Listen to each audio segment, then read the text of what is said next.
Hello everyone, this is Parul Narang from Our India Association. On behalf of Our India Association, I welcome you all to the webinar on corrosion protection for assets in water utility, which is jointly hosted by AWA USA and AMPP USA.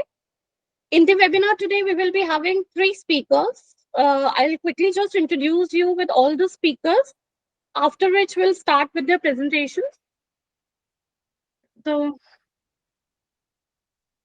our first speaker is Mr. Dudley J. Primex 2. He'll be presenting on corrosion control in the water industry. Mr. Dudley is the owner and operator of Primex Associates LLC, which was formed in 2001. It provides a variety of consulting, product service, product development, training, and inspection services related to the urethane foam and coatings industry. Mr. Dudley holds a BS and an MS degree in chemistry from Lamar University, Texas. He also holds AMPP Protective Coatings Specialist and Concrete Coatings Inspector Level 2 certifications, and he is an AMPP instructor. He is a named inventor of 31 US patents and 8 European patents, an accomplished author having over 60 technical publications relating to urethane foams, the polyurea elastomeric coating and lining technology, performance testing and inspection. Then we have with us Mr. Ashwin Patel. He'll be presenting on corrosion and cathodic protection. Mr. Patel is an electrical engineer with 25 years of industry experience in cathodic protection, corrosion control industry. He has worked in countries like India, Saudi Arabia, UAE, Oman, Singapore, Malaysia, and many more.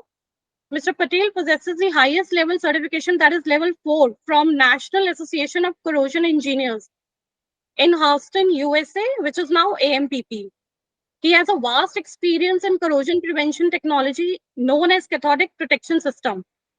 He is the founder of SARK EPC Projects Private Limited, which was started in 2011, now having more than 220 employees. And then we have Mr. KB Singh with us, who will be telling us about the techniques and best practices on corrosion protection and control in water pipelines. Mr. Singh is having more than 35 years of experience in corrosion control of pipeline assets of water and oil and gas sector in India, Middle East, Southeast Asia, Australia, and New Zealand. He has done his BSc Engineering Electrical Honors, and Mr. Singh is a former chairman of AMPP India section and a present chairman of ASME India Pipeline System Divisions. He has been engaged in providing training and spreading awareness about corrosion and its protection, and it has been conducting programs regularly with water bodies like PHED, Rajasthan, GAIL, IOCL, BPCL, etc. So now I would like to invite Mr. Dudley to start with his presentation. Over to you, Mr. Dudley. Yes, I hit the share button. Here we go. Here we go.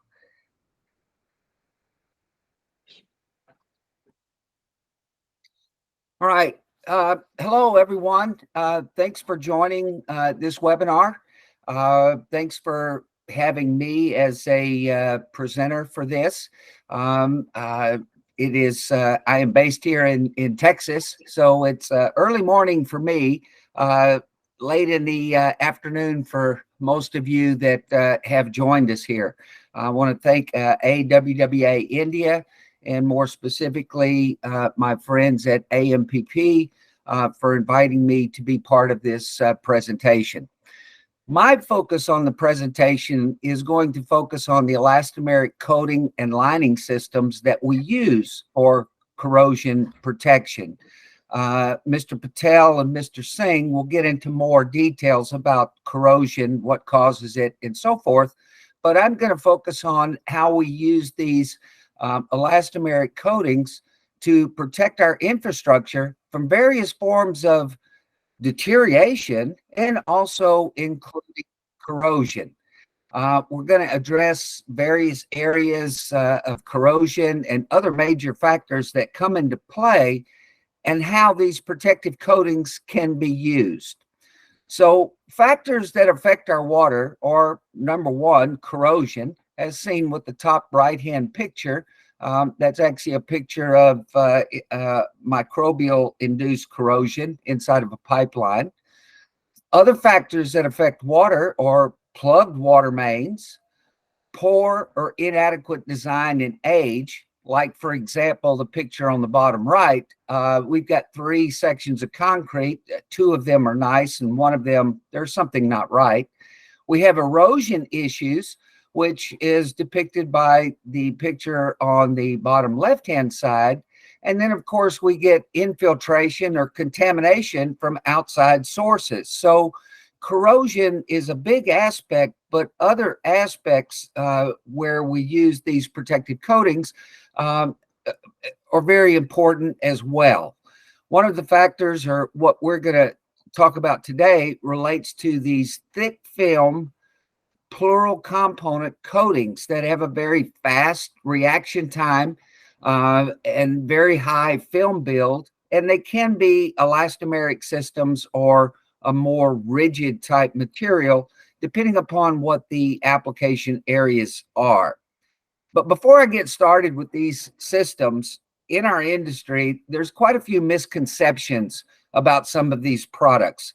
And some of these products and technologies have been used, but because of some of the misconceptions, the projects have not worked very well. One relates to polyurea systems. And you've all heard about how polyureas cure in seconds or snap cure. Well, this is a false statement. These systems may set or gel in seconds, but the ultimate cure can be 24 to 48 hours later. They still develop a cure point that would allow it to go back into service, but it's not fully cured yet. And so there is no such thing as snap cure polyurea systems. There's snap gel, the point at which it goes from the liquid to a solid state, but it's not cured. The other big misconception is that surface preparation is not important. Well, that's false. Proper and complete surface preparation is extremely important due to the fast set gel times. When something is setting so quickly and going from that liquid to a solid state, it may not have a chance to properly, quote, wet the surface. So surface preparation is going to be extremely important. I have a saying, you're only as good as what you're sticking to. And if there's rust, dirt, oil on the substrate, that's what it's going to stick to, and it's not going to get to the substrate. A big thing is we see a lot of videos where people are spraying over water. Can you? Yes, you can spray over water, but the problem is that water interferes with the adhesion. So one should not spray over water present. If you do, you will get blisters, you will get delamination, and so forth. So you can't really spray. You can, but you shouldn't. And then the big one here is that all polyurea systems are the same. Well, this is a false statement. These systems are specifically formulated and made to be used in a specific application area and use. So there's not just one system out there. Many years ago, people said that you can't use these type systems for immersion applications because they have a polyether backbone. Well, we've been using urethanes for years, and they have a polyether backbone as well. Many of the issues have dealt with the misconception comments that I've made earlier. These systems are very fast. There are high solids, 100%, high solids to 100%. You can apply in various film thicknesses, anywhere from 1 millimeter to 3 millimeters plus DFT, dry film thickness. These coatings provide barrier protection. Okay, if corrosion protection is required, then typically we'll use a primer, in most cases a zinc-rich primer. In some cases, we'll enhance the structural qualities of a substrate related to water, where we use a combination of these materials along with a high-density expanded foam type system. Industry support has been very big in this area and has really benefited the use of these systems. For example, there's 2 documents from AMPP, SSPC PA14, which relates to the application process and plural component equipment related to these systems. Paint 45 which is a performance document which provides some of the minimum physical properties that should be achieved in order for the applications to progress. There is an association called the PDA, Polyurea Development Association, and we have a general specification standard specifically related to these systems. Down in South America, in Brazil, for example, they have a Brazilian norm specifically related to polyureas and polyurethane systems for use. And then, of course, what's really helped us is the application certification schools that relate to these materials, both from AMPP as well as PDA.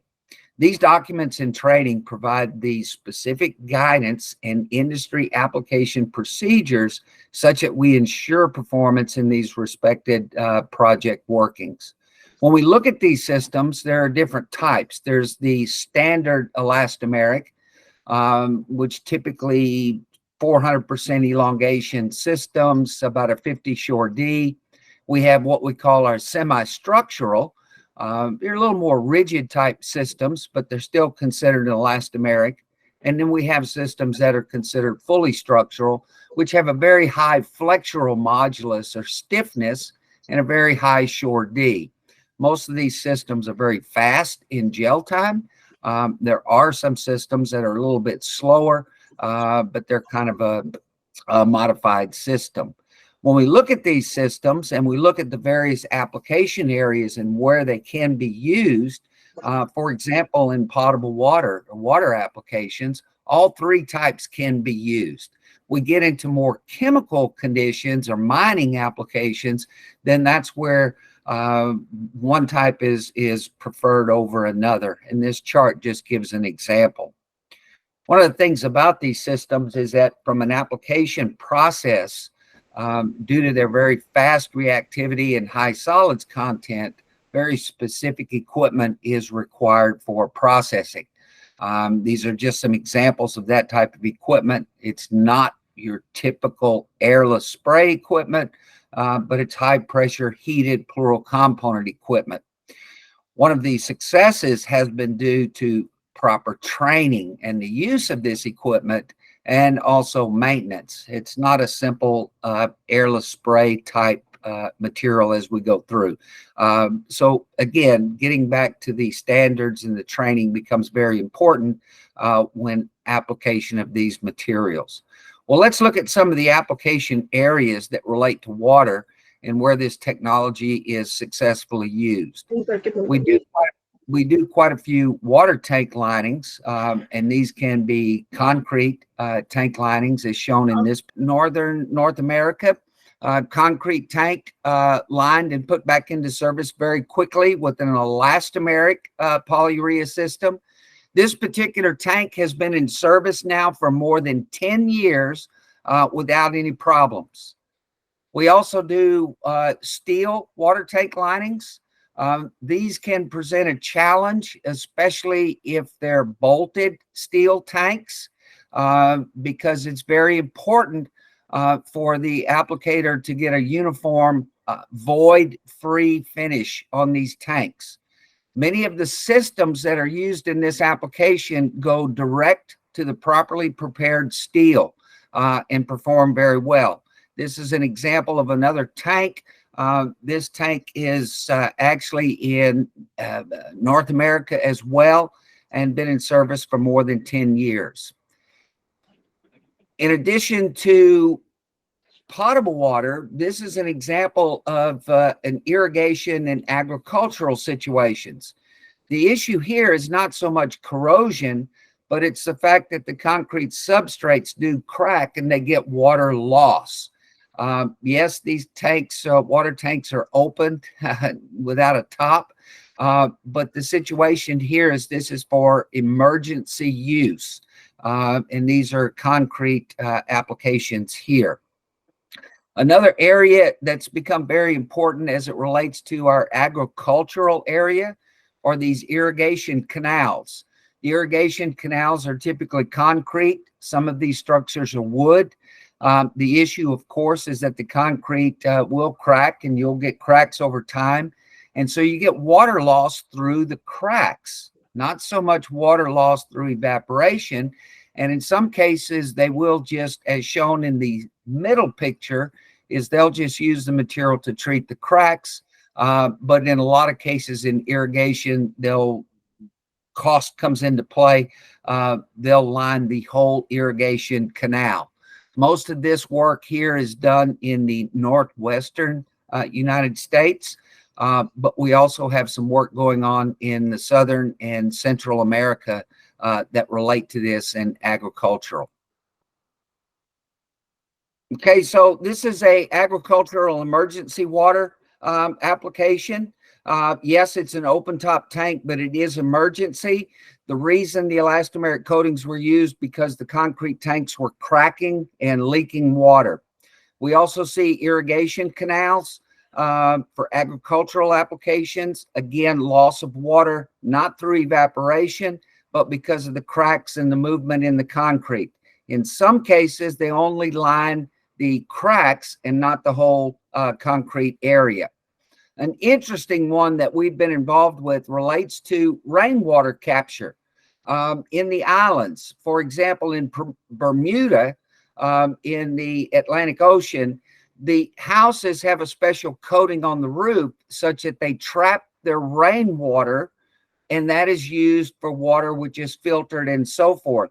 And so in this particular case, because the heat that's generated there from the sunlight, the ability of these elastomeric coatings to move with that, plus the fact that these systems are potable water approved, so they can trap their rainwater. Better than the acrylic or silicone thin film coatings that have been used in the past. A big area of application relates to groundwater protection, where these elastomeric coatings are used to create liner systems around, let's say, oil and gas related activities, so that it protects the groundwater in case of a spill or leakage from a tank, and then those chemicals getting back into the groundwater. So a very big application for the materials here. While not so much drinking water, but it does relate to water and erosion, is the trenchless technology of culvert linings. These are galvanized culverts.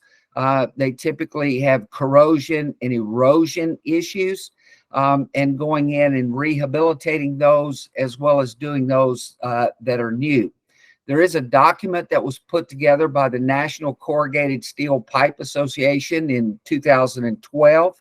And that document indicated that you can expect a 75-year life expectancy if you, quote, plastic coat these galvanized culverts and extend the life. So this is done both in new applications, like in the top right-hand picture, as well as rehabilitation out in the field. One of the things that's really growing with us here is the use of robotic application for internal pipelinings for potable water systems. This is a very unique application. This is where we may use more of a structural material to line the inside of the pipe. The challenge, of course, is having the availability of equipment to do that. But if you look at the picture on the left-hand side, that's a water main in northern North America. And of course, restricted flow, contamination of the water, and so forth. Another one that relates to water is erosion control. This can be over dam spillways, which have been done, the top left picture, as well as soil stabilization around other structures, coastal areas, the right-hand picture, as well as headers around dams or bridges, to stop erosion of the soil, which would then lead to collapse of the bridge. So what I've talked about here, of course, is using elastomeric coatings to protect our infrastructure and assets related to water. This technology uses a variety of systems. There's not just one system. Most of these applications have been in service now for 30 years to date with success. And what has led to that, of course, is our industry standards and proper training to help ensure the proper use of these materials. So thank you. I know we'll have questions at the end, but thank you for your patience. I don't know what happened with my slides, but they were all changing It's for me. okay. It's okay, So, Mr. Doodle. Thank you so so much, Mr. thank Doodle. you. Thank you so much for sharing knowledge on the subject. So, before I request Mr. Patel to present, I would like to make an announcement. Hosting its third annual international conference and exhibition on 19th and 20th of September at Karavilla Beach Resort, Goa. And the theme for the conference is Transforming India's Water Future. So during the 2-day conference, we'll be having around 32 technical sessions to be presented on various topics and exhibits. And then the conference will have both nationally and internationally recognized dignitaries, speakers, and experts, and presentations followed by discussions in various sessions. So if you have not yet registered for the conference or if you want more details, you can visit our website, which is www.ava-india.org, or you can write into info@ava-india.org. And now I request Mr. Patel to present. Yeah,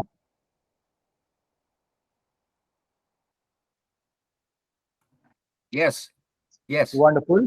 Now it's in the entire screen, right? In the presentation mode. Is it changing as well? Yes, it is okay now. Carry on. Wonderful. Okay. Good morning, good afternoon, and good evening in various parts of the world, ladies and gentlemen. And thank you very much for this webinar. Straight away, I'll come to the point. Uh, Mostly, I'll be talking to one of the methods of corrosion control, and the technology is known as cathodic protection system. Uh, corrosion, like how it happens and why it happens.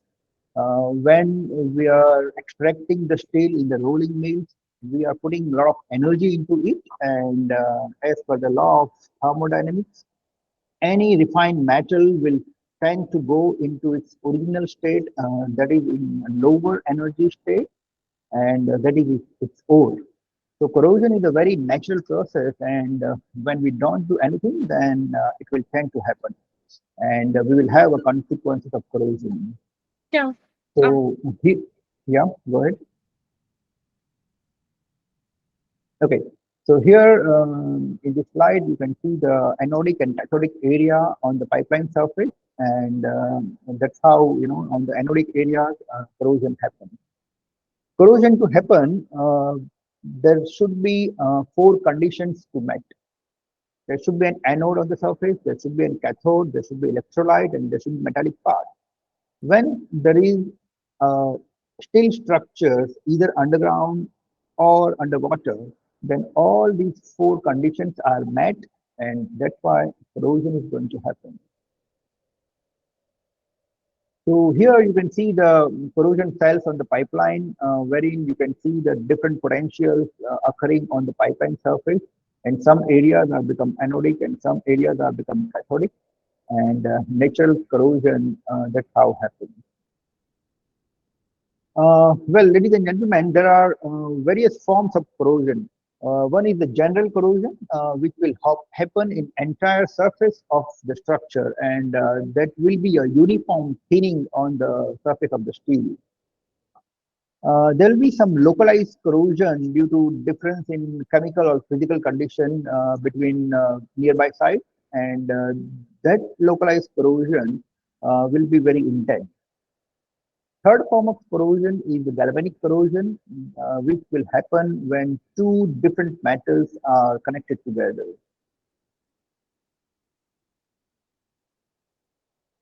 So these are some examples of general corrosion, pitting corrosion. On the left picture, you can see the pitting corrosion happen on the pipeline surface. This is one of the examples of galvanic corrosion where two different materials are connected together. So consequences of corrosion. Obviously, we have a product loss. For example, if we have a storage tank or pipeline, when it is badly corroded, there will be perforation on the structure, and we'll have a product loss. And because of that, we'll be having a downtime. And repairs of that leak, it can take several weeks and sometimes several months as well. If we are working in oil and gas industry, then there will be a very severe environmental effects also due to the corrosion, and significant cost also will be there for rebuilding the entire structure. Obviously, the stakeholders will losing the trust on the owners, and there may be loss of lives also. There will be fatal accidents also due to corrosion. You can see here the loss of corrosion, in terms of percentage of GDP, and on an average, it's more than 3% loss of GDP, year on year due to the corrosion, which is a very, very significant, very high. So how to control the corrosion, So Mr. Dudley and Mr. Singh, Mr. Dudley has already spoken about the coating. Mr. Singh is also going to speak about coating. So coating is one of the primary corrosion protection concepts. Then zinc-rich paint and hot dip galvanizing is it's a kind of electrochemical coating. And the other method is the cathodic protection system, which is basically an electrochemical coat. So corrosion can't be totally prevented, but we can control it into certain acceptable limits, and that's how the cathodic protection system will work on the steel structures to control the corrosion to the acceptable limit. Basically, the cathodic protection system, there are two methods. One is the galvanic method, and other is the impressed current method. In the galvanic method, we are using other materials like zinc, magnesium, or aluminum, and these kind of materials which are having inherent more negative potential than the steel potential, and these materials will be connected to the pipeline surface or any steel surface which we want to protect. So in general, the steel surface is having a natural potential in the range of minus 500 millivolt, and other metals which I told you, that magnesium, zinc, or aluminum, these all metals are having natural potential of more than minus 1000 millivolt. And when we connect these two metals together using a conductor, then the steel will be protected, and the other metals, which are called anodes, will be losing their metal. So here, to choose the anodic material, we can use this galvanic series. You can see the aluminum, zinc, and magnesium, they are lying at the bottom, and they are producing higher negative potential. The other method of cathodic protection system is an impressed current system, wherein we use external power source to drive the current to the structure. The external power source is usually a transformer rectifier unit or a solar operated controller. Basically, we need a DC current to be injected on the pipeline so that we can make the entire pipeline as a cathode. So here you can see how actually the impressed current anodes are laid in the ground, and the current is being injected through transformer rectifier unit to the pipeline. So here you can see the difference between galvanic system and impressed current system. In galvanic system, because of the inherent property of the material, the current flows from anode to cathode, and here in impressed current system, we have an external power source to impress the current. These two systems, basically, they have their own use.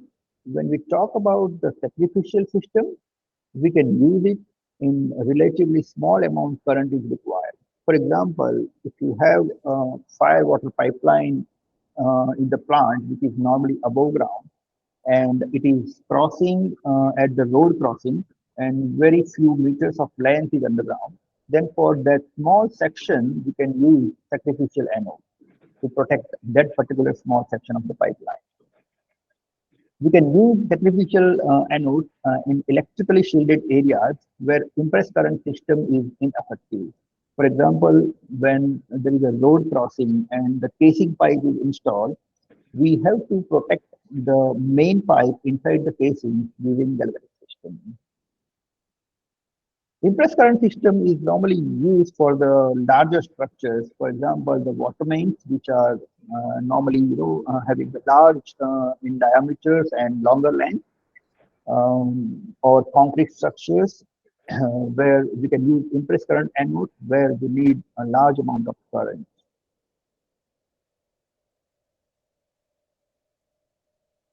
Here you can see the effect of cathodic protection system in the left picture. And the pipeline is not protected and it is intended to have a general corrosion, that is a uniform corrosion all across the pipeline surface. And on the right picture, you can see the bright metal, which is protected by cathodic protection system. So obviously applying cathodic protection system along with the coating, both the systems are synergistic to each other. And when coating is there, then we can make a very cost-effective cathodic protection system. Both systems working together, it will extend a useful life to many, many years. Even we can design structures for 40 to 50 years of design life using impressed current system. I have collected few pictures so that you can really visualize the system.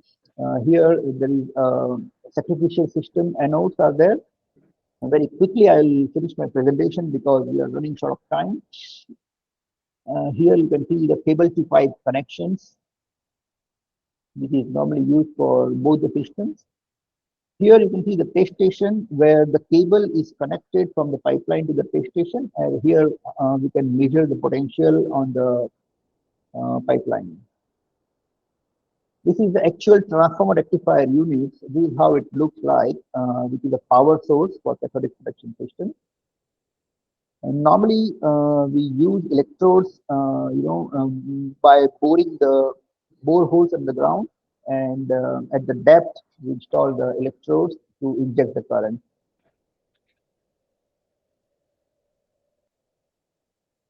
The cables from the anodes, that is electrodes, are to be connected to the junction boxes. And for measurement of the pipeline potential, this kind of a reference electrodes are used. So once we install the system, we have to verify that the system is working fine and it is adequately protecting the structure. So for that, NACE, that is AMP, has derived the standards, and as per NACE standard, we have to achieve either 100 millivolt polarization or we have to achieve minus 850 millivolts of potential on the pipeline surface. So thank you very much, ladies and gentlemen, and thank you very much AWA and AMS for providing me this opportunity. Thank you. Thank you, Mr. Ashwin Patel, for sharing your insights on the subject. It was very informative. Now I would request Mr. KB Singh to start with his presentation. Yes, let me just load presentation. Is my screen visible? Yes. Okay, fine. Thank you very much. I'm going to put it on the screen mode. Just, is the screen moving? Yes. Fine. Thank you. Good morning, good afternoon, good evening, ladies and gentlemen. I would thank AWWA to give me an opportunity to present a topic on corrosion protection and control of water pipelines, techniques and best practices. Water, as all of you know, is now becoming a scarce commodity, and there are areas where water is available and there are certain areas where water is not available, which is quite true in India. So bulk transportation of water from one end to the other end is a critical aspect for any society to survive. There are many ways to transport water, canals or pipelines.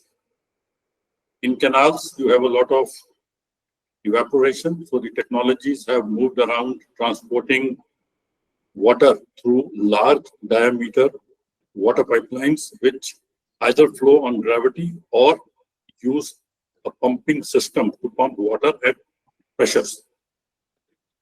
Over the last 100 years, since water has been transported from one end to the other end, various types of materials have been used to build water pipelines. But two technologies which have become prevalent in India and in most part of the world is building pipelines, carbon steel as a material or ductile iron. Both these materials are being used, but for water transmission under pressure, large, I'm talking about large water diameters, most of the pipelines are carbon steel pipelines. Carbon steel can withstand pressure, can withstand the effect of large diameter, which is primarily the D/T ratio. But one problem with carbon steel is corrosion. So if asset owners are required to design, operate, maintain these costly assets, then technologies have to be incorporated to ensure that the pipeline should not corrode. And that is what I'm going to talk over the next 15 minutes. The photograph which you can see on your screen is of a large water transportation pipeline being laid in India. This particular pipeline is 120 inches in diameter. You can see the construction challenges which come in when you lay such large dia water pipelines. Now, these pipelines are not laid for a few years. They are laid for at least 40 to 50 years to survive. And as I said, carbon steel is the primary material for construction, and carbon steel suffers from corrosion, and hence technologies have to be used, both external and internal, to prevent steel from corroding. Laying water pipelines is very capital intensive. As a thumb rule, to lay a kilometer of pipeline of diameter 64 inches, it is typically costing US $700,000 per kilometer, or if I convert it into Indian rupee, it's almost about 5 crores, which is a huge cost. And it takes time to build a water pipeline system. A typically 100-kilometer pipeline takes at least 3 or 4 years to build. Now, as water pipelines are laid in various types of soils, they are subjected to corrosion. In India and elsewhere in the world, we have seen that when large diameter water pipeline corrodes, it can have catastrophic effects because it's carrying a huge amount of water. And as such, it is imperative that proper controls during the design stage, implementation stage are provided for the pipe not to corrode. I'm going to just, these are some of the photographs. On the left-hand side is a ductile iron pipe. On the right-hand side is a water pipeline which is coated with a 3-layer polyethylene coating, which I'll be discussing in the subsequent slides.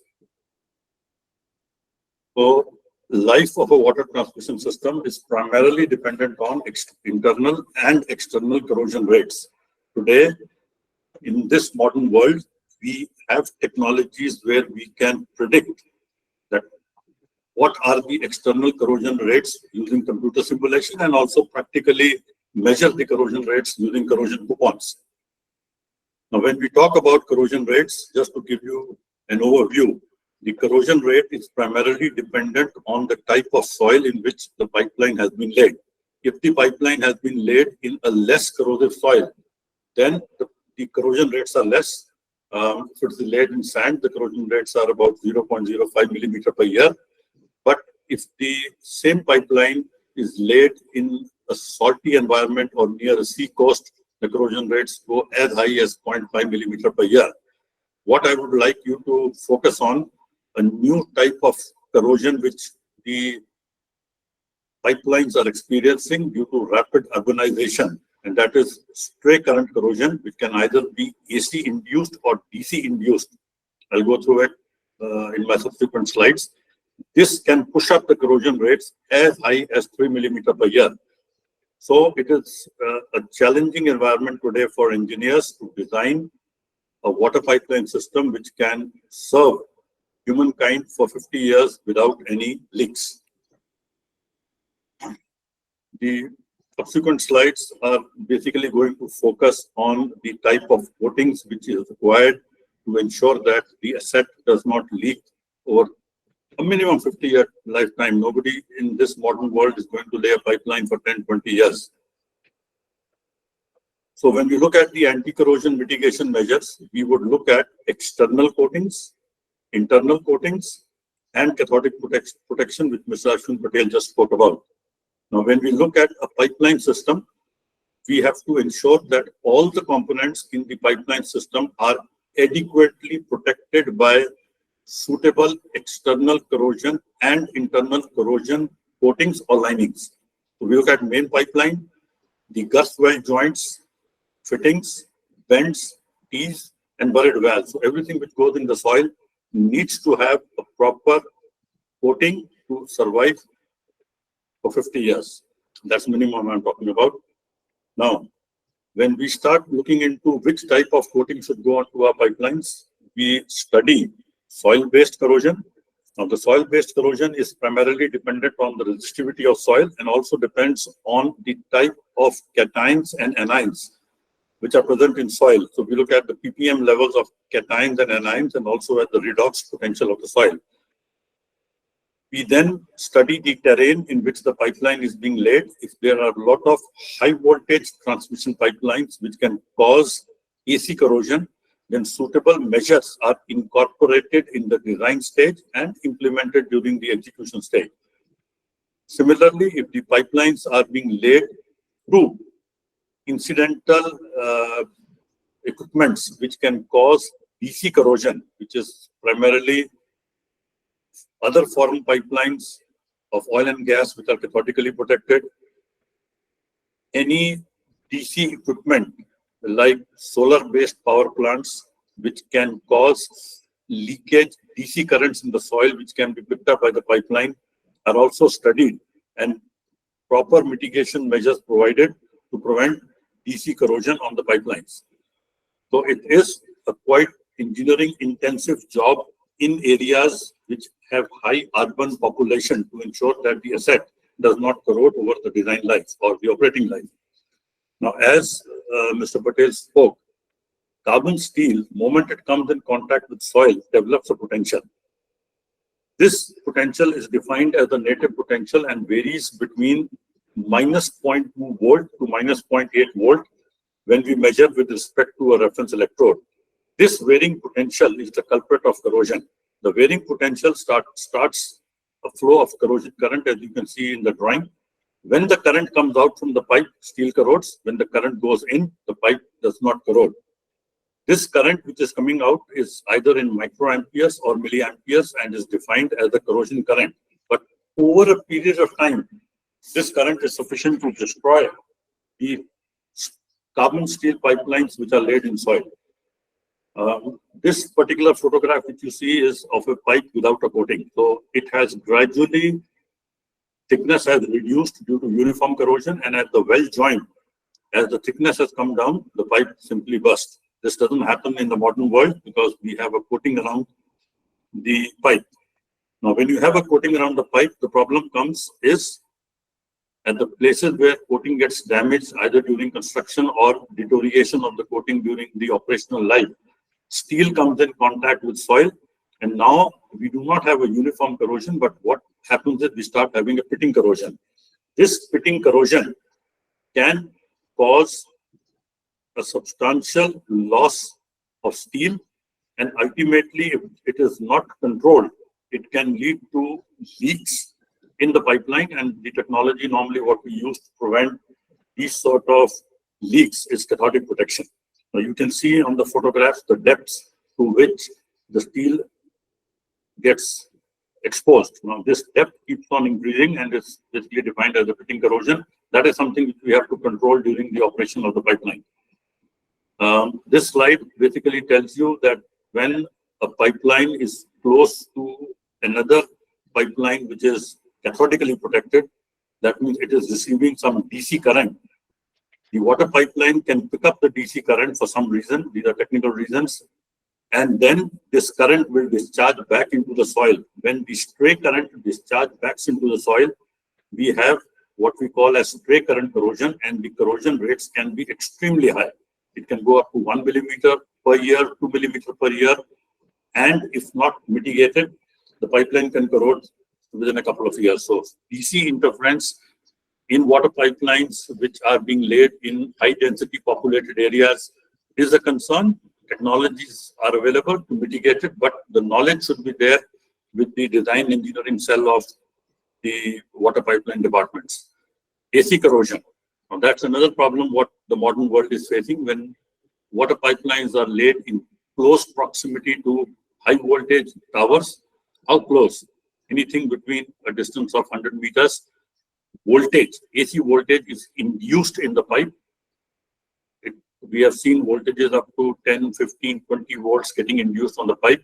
When this voltage basically causes a leakage current, a leakage AC current to flow into the soil. This leakage AC current, along with the conventional CP current, can increase the rate of corrosion. So we have to mitigate this AC induced voltage to controllable levels. Again, technologies exist. The awareness should be with the design engineering cell that how to mitigate AC corrosion. That is absolutely important. Technologies are today available to control AC corrosion to a very, very large extent. Problem comes when, out of ignorance, large diameter water pipelines are laid in very close proximity to high voltage transmission systems and suitable mitigation systems have not been incorporated. You can see the photograph on the left hand side is almost a 14-15 millimeter hole which has been created due to AC corrosion. So when systems are designed and if the lines are very close to high voltage transmission systems, mitigation measures have to be considered. So to control the basic corrosion, today in the world, we have a range of coatings. One of the coatings was discussed at the start of this webinar, which was a elastomeric polyurethane coating. But apart from that, we typically have liquid epoxy coatings, polyolefin tape coatings, polyurethane coatings, coal tar coatings. These have now been phased out. Polyolefin coatings, fusion bond epoxy coatings, dual layer fusion bond epoxy coatings. So a designer out of all these coatings selects a particular coating both on a techno-commercial analysis. But the idea is that the coating should be so selected that it should survive for the operational life of the pipeline. If the coating starts to deteriorate, then it becomes a huge challenge for the asset company to control corrosion. Similarly, we have 4 types of internal linings: cement, we call as motor lining, liquid epoxies, liquid polyurethanes, and fusion bond epoxy coatings. The internal linings also have to be properly designed, selected, applied for ensuring a corrosion-free internal environment for a carbon steel pipeline. Photographs of these application of these coatings. Now these coatings are applied in factory. They are no longer applied at site or in situ in the ditch. We have modern coating plants with all the quality control for coating pipes right up to 24-inch or even less and going up to 140 inches. So on the left-hand side, we have a PU coating being sprayed on the pipe. Then we have a 3LPE coating plant, a polyolefin tape coating plant, and on the right-hand side, I'm showing equipment which will internally coat the pipeline. Again, technologies exist, proper coating has to be selected, proper application procedures have to be put on place. When the coating gets damaged, corrosion occurs. Now, a asset owner should be able to understand the limitation of every coating. Every coating is good, every coating is bad. Keeping in mind that you want an asset to survive for 50 years, coatings have to be selected and applied. If we have a rough terrain, or if we have a terrain which has a rocky area, then obviously we can't use coatings which are thin film coatings. Otherwise, we'll have to use very selective backfills. So in those scenarios, we will go in with a thicker coatings, which is 3LP coating. Then I'll take you to subsequent slides. Now, when the coatings fail, pitting corrosion starts. This is what is the nightmare of any asset owner, because when pitting corrosion starts, and if there is no cathodic protection system applied, within a few years, we can have a leak through in the pipe. And you can see on the slides, on the left-hand side, pitting has started, small pits, but they will then grow very fast. And also on the right-hand side, the pit has started to form. When pitting starts, as I just explained and Mr. Patel explained, corrosion current starts to come out. So the red lines show corrosion currents coming out. So these are in microns, in microamperes or 1 or 2 milliamperes, but this is sufficient over the years to cause a leak. As professionals who are responsible for design engineering, we have to mitigate these corrosion currents. How do we mitigate? Mr. Patel again has said, we inject current in the soil. So you can see the red arrows, the current is coming into the soil through anode beds, which are typically placed 15 to 20 kilometers apart. These are impressed current anode beds. They push current in the soil.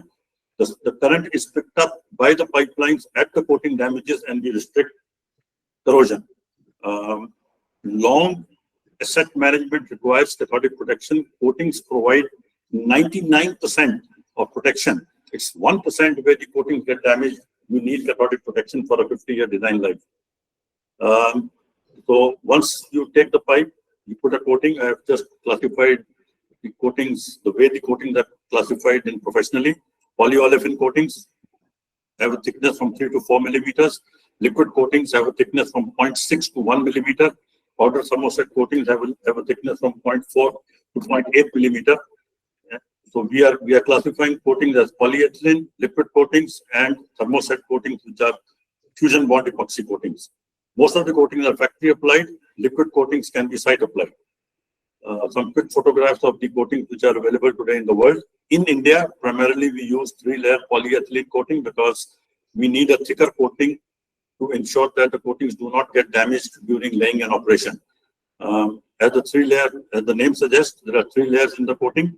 Thickness is 4 millimeter. It's a very tough coating and has a track record of almost about 40 years now in India. This same photograph of a 3LP coating being laid in a large ditch. We then have fusion bond epoxy coatings, primarily used up to 48 inches, large diameter pipelines, what we normally use in India or elsewhere in the world. We normally go in with the thicker polymeric coatings. Polyurethane coatings, as it was discussed earlier, it's an elastomeric coating, thickness from 0.6 to 1 millimeter. It's a flexible coating, has a track record, but you have to take care that the soil, when you backfill, should not damage the coating. So when we design a coating, we look into application, transportation, storage. If the coating gets damaged, how do you repair it in the ditch? What sort of field joint coating we will do? Basic thing is we look into coating properties, and we just thickness, impact strength, adhesion, dielectric strength, water absorption, water vapor transmission, chemical and bacterial resistance. Now, as a professional, you have to look at these coating properties, what's mentioned in the catalog. But what we look at is that how will these coating properties deteriorate with time? So we are looking at an end life of 50 years. So there is science available, there is data available today, which can extrapolate that after 20, 30, 40 years, how these coating properties are going to deteriorate. Obviously, we would select a coating where the deterioration of these coating properties is minimum, so that the pipe can be protected over the time period of 50 years.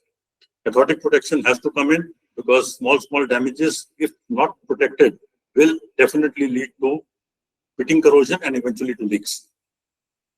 A few slides on internal linings. The background is the same.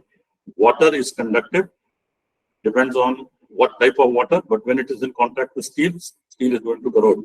So we definitely have to line the inside of the pipe. It's the main pipe as well as the field joints. The other advantages of lining is it makes the surface smooth and reduces the frictional drag and hence reduces the pumping height when you want to pump water. It prevents tuberculation, which is basically bacterial formation, which makes the surface of the steel very rough. Quick, some photographs. When the corrosion occurs, you start having pits now inside, which is not outside. The theory technology is the same of why pitting occurs. Some real life photographs of what happens when the coating start to fail in a pipe. You can see leaks. This is at the girth weld joints locations. So we again have a certain parameter that how do we select the coating.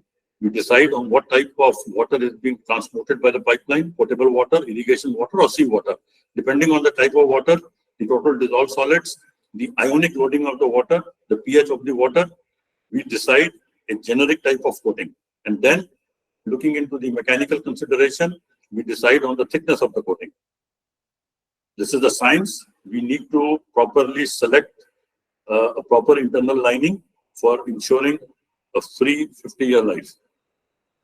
Two types of coatings are there. One is cement lining. Cement lining passivates steel against corrosion, whereas epoxy or polyurethane linings are called as barrier coatings. They prevent water from coming in contact with the steel. Some photographs of inside of a pipeline. The left-hand side is an FB liquid epoxy coating. You can see the smooth surface. On the left-hand side is cement mortar, also provides a smooth surface. Both the coatings have a very good C value. And we need to ensure that these C values should not deteriorate during the lifetime so that the pumping heads should not increase with time. Some photographs of liquid epoxies and PU coatings being done in India. These are field joints inside. This becomes the most critical parameter because if you do not coat the field joints properly, from here the corrosion will start. So internal blasting of field joints is required. We today have robots or we have robotic controlled small blasters and coating equipment going into the pipe. We coat every single joint, do the holiday testing and ensure that the joint coating is as good as the mainline coating. Some photographs of the coating. These are some robotic technologies being used, very costly, not necessarily used in water pipelines, but certain countries who can afford. Robots are pushed in and the internal joints are then coated. So a few slides before I close. So when you need to design in a modern world a large diameter water pipeline, we have to look at various stages in the pipeline phase to ensure that the pipeline should not leak. So it starts from the design feasibility report. The consultant has to select the right type of coating. So many options are given depending on the terrain, depending on the type of soil. The type of coating is selected and obviously a commercial angle is also there. So we have to see that what is the cost of applying these coatings. When the project moves into the engineering stage, proper specification of coating lining has to be done by the consultant. Proper material specifications have to be given. Name of vendors have to be given. When we move into the application stage or the execution stage, it is absolutely important to take care of surface preparation, do the procedure qualification testing during production. All these tests are mentioned in the various AWWA standards which have to be followed. Immaculately, if any error is made during application, it is going to compromise the integrity of the water system. And then when you finally lay the pipeline, the backfilling has to be proper. If you compromise on the backfilling, you will damage the coating. So this is just a summary of what I've just said. We start looking into the properties of the material. We have to look at the water absorption, water permeability of the coating, what is the adhesion strength of the coating and how it will behave over the next 50 years, the resistance to mechanical damages when you transport the pipeline, weld the pipeline, lower the pipeline and backfill the pipeline. During the storage time, pipes are above ground. All coatings are subject to UV degradation. That has to be studied properly. When the pipe is in the ground, you have high water tables. These waters can get absorbed in the coating and the electrical resistivity reduces, which increases DCP current and also causes blistering on the coatings. So those parameters have to be taken care by the consultant while selecting the right type of coating. Again, some parameters which have been mentioned. I'm not going to go through it. Everything is mentioned in the design manuals. Request is that we have to go step by step in designing a robust system which will ensure that the pipeline should not corrode. Some quick photographs I'm going to show you of large diameter water pipelines, and you can see the challenges which are there. So on the left-hand side, you can see a water pipeline twin system being laid in a very rocky terrain. If you use a thin film coating, it's obviously going to get damaged. On the right-hand side, I'm showing a field joint coating. Abrasive blasting of the field joint is extremely important to ensure adhesion of the field joint, whatever material it may be, for a design life of 50 years. If you only do power wire brushing, we will compromise the life of the coating system. Some of the damages what we see in thin film coatings when the pipes are getting transported, transportation has to be proper to ensure that we have zero damage during transportation. Again, we come across many such problems during the actual construction stage. Education, training, the right people handling these assets is extremely important, and that is why we have such training sessions to educate all of you that proper people should be on the pipeline, because this is an asset which will not be accessible during the operational stage of the pipeline. So you can see some damages that we commonly see. Technology exists, knowledge exists. If the right people are handling the pipeline, these damages should not occur. So with this, the conclusion is transmission of bulk water is happening through carbon steel, will continue to happen through carbon steel. Robust external, internal coatings, along with cathodic protection and proper field joint coating are required for an operating life of 50 years. Various types of coatings are available. Select the right type of coating for your project, and you can ensure corrosion-free life of your set. Thank you very much. Thank you, Mr. Singh, for sharing knowledge. Now, I would ask my viewers if anyone is having questions. Any questions? Hi, I have a question. Yes. Surface prep is important, as Dudley Primo indicated. Is India focused also on soluble salts, which are non-visible contaminants that AMEP describes? You folks didn't mention it too much other than Dudley's presentation. Thank you. Yeah, I can take that question. Yes, we are very focused to ensure that chloride contamination on the steel surface is not more than 20 milligrams per meter square or 20 micrograms per centimeter square. So we are very conscious of problems associated with chloride contamination, and proper care is taken either by acid wash or potable water wash to bring down the contaminants to the acceptable limit. All right. Thank you, Mr. Singh. So next question we have from Mr. Satish Panchal. What is the substitute of MS pipeline for water? Yeah, I can take that question. Substitute for carbon steel is a high density polyethylene pipeline, a GRE, glass reinforced epoxy polyester pipeline. There are many pipelines which have been laid with these non-metallic materials. They are successful, they are not successful, but in countries like India, they are generally not successful because a lot of pipelines are subjected to third-party interference and damage. And then if there is a damage and if there's a leak, trying to repair such large diameter pipes is very, very difficult. So in countries like India, carbon steel will be the predominant water transmission system. All right. Thank you, Mr. Singh. Next question we have from Professor Arun Kumar. How about cathodic protection used in steel pipe? Yeah, see, I mean, steel pipeline cathodic protection systems are widely used.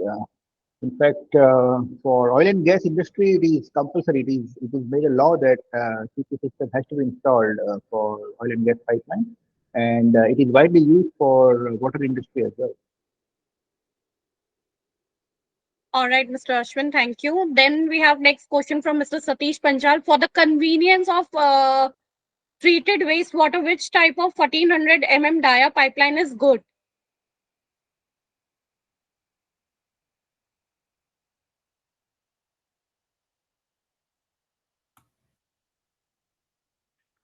Could you repeat the question again? Repeat the question. For the convenience of treated wastewater, which type of 1400 dia pipeline is good? For drinking water. Wastewater.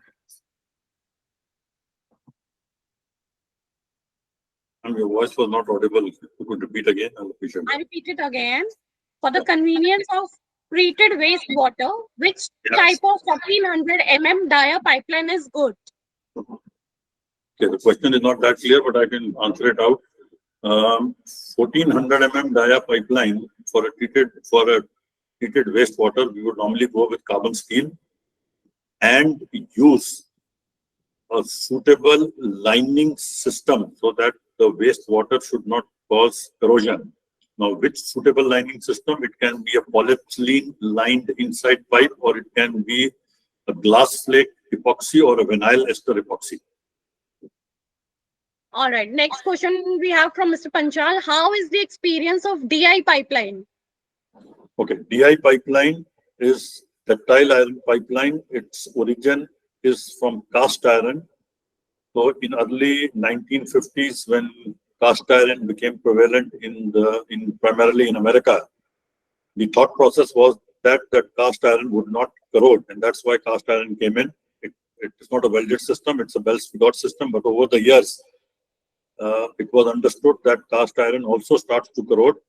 Corrosion rates are slightly lower than carbon steel, but they corrode. Overall, ductile iron pipes are good for gravity lines, good for effluent lines, but for transmission systems at high pressures, ductile iron is generally not used. Similarly, like carbon steel, ductile iron also requires proper protection systems from the outside and inside, including cathodic protection. So for potable water, we would not use it. We would generally use it for effluent or a wastewater system. Thank you for the answer, Mr. Singh. Now we have a question from Professor Arun Kumar. Cathodic protection should be much cheaper compared to coating. Why is not being used in water supply? Is it due to commercial interest for coating? Okay, Mr. Arun Kumar, I'll answer this question. If you recall what Mr. Ashwin Patel said, coatings are the primer barrier. 99% protection on a pipeline is provided by the coating. Now, let me give you a quick statistics. If you have to protect a pipeline without coating, we would need a current of roughly 20 milliampere per square meter. If I can put it into a perspective, 1,000 mm pipeline, 100 kilometers long, would roughly require about 3,000 amperes of electrical current to be pumped into the soil. That is not possible. So that is why we have to do the coating. Modern coatings are not very expensive. They are about 17% of the cost of the steel. Damages are down to 1%. And then we apply cathodic protection to protect that 1%. And overall, the cost of cathodic protection is less than 0.01% of the transmission system cost. All right. Now we have a request from Malik. You place a slide of ship I have seen during your presentation. If you tell something about it and repeat view of that slide.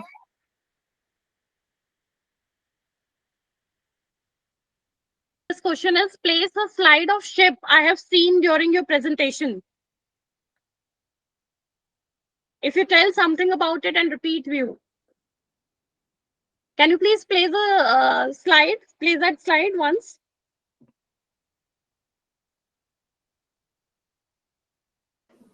This question is to Mr. Dudley.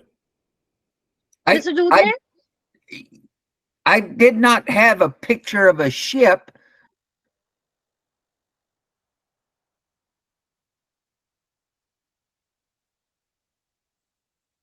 But I can show my pictures. There was no picture of a ship. This was all either concrete or steel, but there was no picture of a ship. I can share my slides.